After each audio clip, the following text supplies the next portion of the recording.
Now, the rest of the story. John Royce was born in a basement flat in the Fillmore district of San Francisco. His father worked as a painter in the shipyards.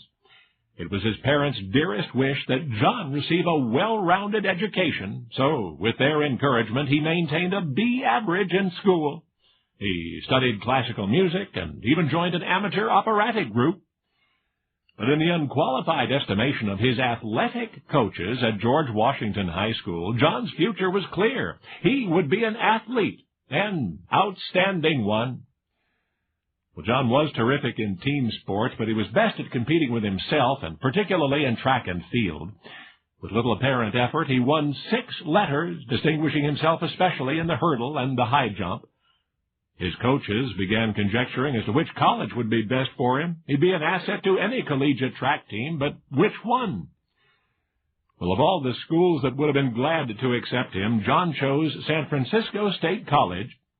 And after graduating high school, he enrolled there, took English as his major, but immediately got down to the serious business of athletic training. His new coaches reserved their judgment.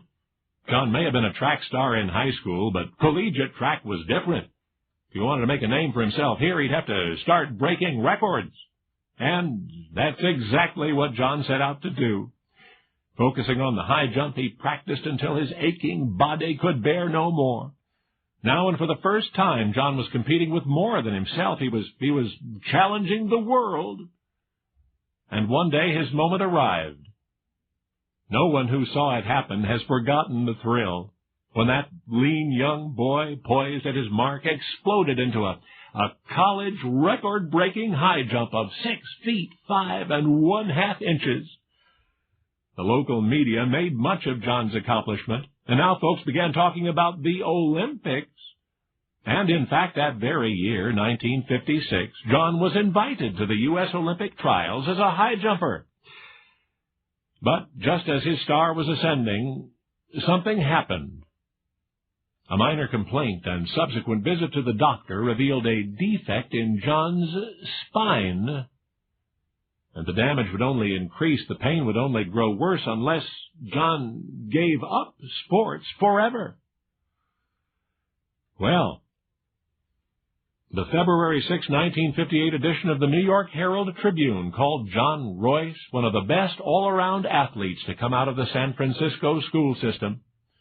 He'd already broken a collegiate high jump record and had already been invited to the U.S. Olympic trials, so who knows how far his ability and ambition might have taken him. But for John, there remained only practical considerations, like what to do with the rest of his life. Well, at 14, he had taken classical singing lessons and even joined an amateur operatic group, remember?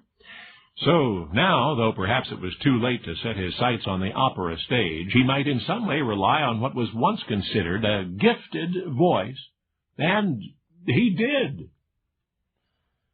You see, the young fellow whose outstanding athletic prowess was apparent from his early years in high school. The record-breaking high jumper stopped on his way to the Olympics by an ever-so-slight twist of the spine.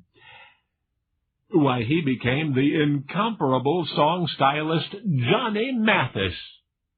Only now, you know the rest of the story.